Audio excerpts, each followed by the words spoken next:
ఈరోజు మనం inter second year పద్య భాగంలోని మొదటి పాఠ్యాంశం కుముద్వతి పరిణయః దీని గురించిన పూర్తి సారాంశాన్ని మనము నేర్చుకుంటాం.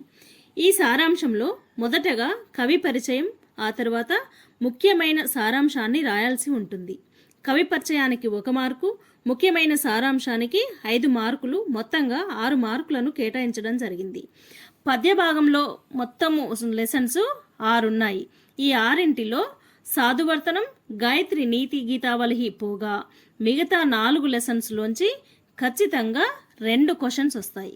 ఆ 2 క్వశ్చన్స్లో 1 చాయిస్ పోగా మీరు 1 క్వశ్చన్కి ఆన్సర్ని రాయవలసి ఉంటుంది. ఈ పాఠ్యాంశంలో గల ప్రశ్నలను ఒకసారి పరిశీలిద్దాం.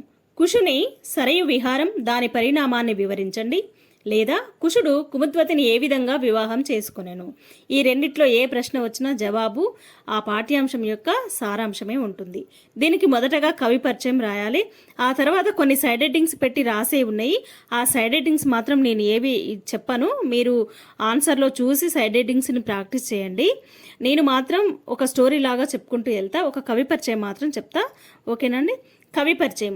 కాళిదాసుచే రచింపబడిన రఘువంశ మహాకావ్యంలోని 16వ సర్గ నుండి కుముద్వతి పరిణయం అను పాఠ్యాంశాన్ని స్వీకరించడం జరిగింది.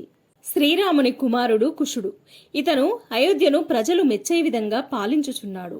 అయోధ్యకు సమీపాన సరయూ నది ఉంది.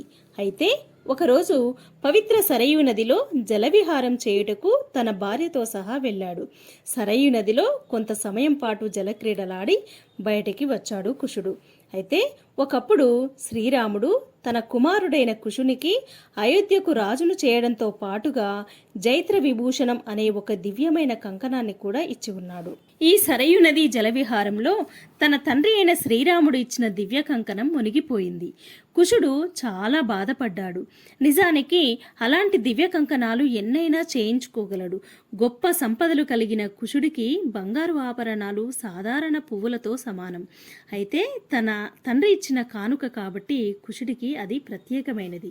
తన దివ్య కంకణాన్ని వెతకమని జాలర్లను ఆదేశించాడు కుషుడు. అయితే జాలర్లు ఎంత వెతికినా ఆ దివ్య కంకణం దొరకలేదు.